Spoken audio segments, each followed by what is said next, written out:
Can Yaman cortó una entrevista en vivo y dejó a todos preguntándose qué demonios pasó. Yo, la verdad, me quedé alucinando cuando vi los clips. O sea, ¿quién hace eso? El tipo estaba ahí súper tranquilo, en una entrevista para el programa Verissimo en Italia, hablando de todo un poco de su serie nueva, de su vida. Y de repente, ¡zas! Se levanta y se va. Adiós, muy buenas. La presentadora, Silvia Toffanin, se quedó con cara de póker, no sabía ni qué decir. Imagínate el momento. Ahora, la pregunta del millón, ¿por qué hizo eso? Porque de repente, sin venir a cuento, se levantó y se largó. Esto no es normal, ¿verdad?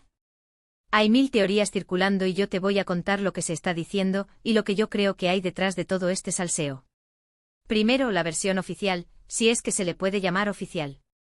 Dicen que Can Yaman no estaba preparado para hablar de ciertos temas. Algunos medios apuntan a que le iban a preguntar sobre su vida privada, sobre supuestas infidelidades o polémicas pasadas. Y claro, si él no quería hablar de eso, pues se montó el numerito y se fue. Para ser honestos, es una excusa un poco débil, ¿no crees? Si no quieres hablar de algo, lo dices, ¿no?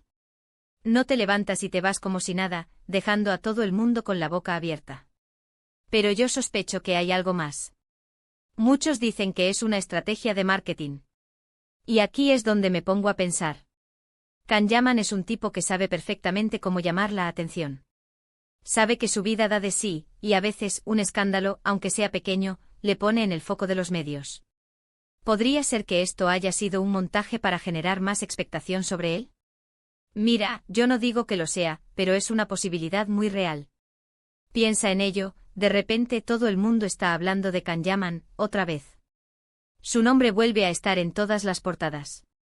Y otra cosa que he oído, y esto es más salseo del bueno, es que quizás el problema no eran las preguntas en sí, sino la actitud de la presentadora o algo que se dijo en tono de broma que a él no le sentó nada bien. A veces las entrevistas van por un camino y de repente un comentario, una risa, algo que para uno es gracioso, para el otro es una ofensa. Y Can Yaman, por lo que se ve, no es de los que se aguantan las cosas. Lo que yo creo que está pasando es una mezcla de todo esto. Quizás sí había temas que no quería tocar, pero también creo que sabe cómo jugar con los medios. Él es un actor que vive mucho de su imagen, y a veces, esta imagen también incluye ser un poco rebelde, un poco impredecible. Eso le da un toque de misterio, ¿no? Porque para ser honestos, si no hubiera pasado nada, si hubiera sido una entrevista normal y corriente, ¿cuántos de nosotros estaríamos hablando de Can Yaman ahora mismo? Probablemente ni la mitad. Este numerito, aunque sea un poco desesperado, le ha puesto de nuevo en el candelero. Y la presentadora, Silvia Toffanin, que es una profesional, seguro que se quedó flipando, pero también sabrá que esto, al final, genera contenido. Y en televisión, el contenido es rey. Así que, ¿qué crees tú? ¿Fue una rabieta de divo porque no quería responder preguntas incómodas? ¿O fue una jugada maestra de marketing para volver a estar en boca de todos? Cuéntamelo en los comentarios.